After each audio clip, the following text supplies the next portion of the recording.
Hi, this is Wes Kusmal with a video about breaking and entering. A few years ago, I did a series of radio appearances to promote my book, Quiet Enjoyment. In those interviews, I ran head-on into the boiling frog phenomenon. Experiments in 1872 and 1875, and thankfully not since then, appeared to show that if you put a frog into hot water, it will immediately jump out. But if you put that frog into a pot of cold water and then gradually heat it, the frog will sit there until it boils to death. The metaphor has often been applied to information security. We frogs sit in the water as it gets hotter, doing nothing meaningful to mitigate the steadily worsening disaster that is the security of the world's information infrastructure. Before my radio interviews, I made a point of telling producers that I would have no answer for the most common question, which was, so, what can my listeners go out and buy to make their computers secure? In spite of all that preparation, the show's host would almost always ask the question in some form. So, tell my listeners what they can go out and buy to make their computers secure. To which I would have to reply, nothing. There is nothing your listeners can buy to make their computers even marginally secure. And then I would go back to promoting a 570-page tome, a detailed plan for a whole new set of online spaces based upon new assumptions, indoor assumptions, which was always taken to mean a re-engineering of the internet, and which by now I hope you see is nothing of the sort. I'll say it again. The internet is a marvelous piece of transport engineering which does its job well. The internet does not need fixing. However, the internet is an outdoor public transport system, a highway system as originally characterized. And our problems with it stem directly from the fact that we use the highway for things that should be done in buildings. We do that because the buildings don't exist. After that immensely frustrating publicity tour for my book, I canceled all promotional efforts because the problem was this. People assumed there was no enduring, comprehensive solution to security problems, and that the best thing they could do was buy some barbed wire and weaponry to ensure that their little outdoor space alongside the highway, that is, their cardboard box encampment on the sidewalk for their homeless selves and family, and the commando outpost that was their company network, was a little less vulnerable than everyone else's, a little less inviting to the bad guys. People were understandably reluctant to dig into a huge book detailing how to accomplish something that was doable only as a collective effort. So now that I've shown the first parts of an enduring and comprehensive solution to not only security problems, but many other problems with online spaces, let's go back to the problems themselves to see how the lack of reliable identities and privacy protection and building codes and individual professional licensing with individual code signing responsibility and occupancy permits has led to problems that are worse than are popularly acknowledged. In an appeal to urgency to convince you, the thought leader, to begin participating in this effort, let's start by looking at the nature of the core of privacy issues, that is, PII, or personally identifiable information. We're often reminded that information is an asset and that we should treat information about ourselves as a valuable personal asset. Easier said than done, you may say. After all, putting people in control of the use of information about themselves has been for years the holy grail of privacy activists. We've begun to show how the personal information ownership infrastructure component of the authenticity infrastructure lets you claim and exercise ownership of information about yourself. But that doesn't completely do it.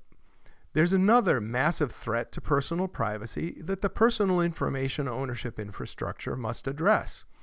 Even if you do everything to protect the formal information about yourself, you leave a trail of site visits and clicks that identifies you and your habits and preferences and interests and hobbies and political and religious leanings and family situation and age and gender, perhaps even more thoroughly than those formal records of information about you.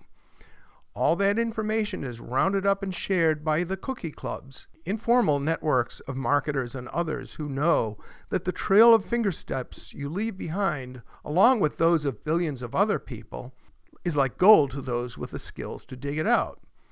It's no coincidence that they call their craft data mining. If the gold you leave behind had no asset value to you, then you would say, fine, let them take it. But in the information age, that gold is you. When they take it, they're taking you. So after we show how the personal information ownership infrastructure creates and enforces your title to and control of information about yourself, we'll show you how your personal information ownership infrastructure makes the gold you leave behind with your web visits and clicks unusable to the data miners. Privacy requires authenticity. The constant invasions of privacy we all suffer are a consequence of rampant inauthenticity, much of which is enabled by the vulnerable designs of our computers and phones. We depend so much on our computers and smartphones. They're like second homes, our information homes. Now suppose your home had been built with hidden passageways that you didn't know about. Suppose that every day various intruders entered your home through those hidden passageways, opened your file cabinets, placed files in your folders, and read a few of the files that were there to learn about your habits and preferences and interests and hobbies and political and religious leanings, and family situation and age and gender. And suppose the intruders installed monitoring devices in your home that would report back to their owners what you were up to. That would never happen in your physical home, of course. City Hall's building codes, building inspectors, and occupancy permits would never permit such an obvious breach of the principle of quiet enjoyment in our homes. But in that information home where you spend more and more of your time, your computer or phone, that's exactly how it works. Some of the little files placed by intruders are, of course, called cookies. Could they have chosen a friendlier, less alarming, sneakier word than cookie? It's true that cookies and automatic software updates in our information homes can be helpful. It's also true that we often let cleaners, child care people, neighbors caring for our pets come into our homes while we're away. But what set of ordinances and building codes governs the placing of cookies and nosy software in our information homes? And where do we find a city hall that makes and enforces those laws with our participation and consent? And how would we know that those claiming to be permitted neighbors and service providers are really who they say they are? The companies that sell you software love to tell you how hard they're working to make your computer secure. Do you believe them?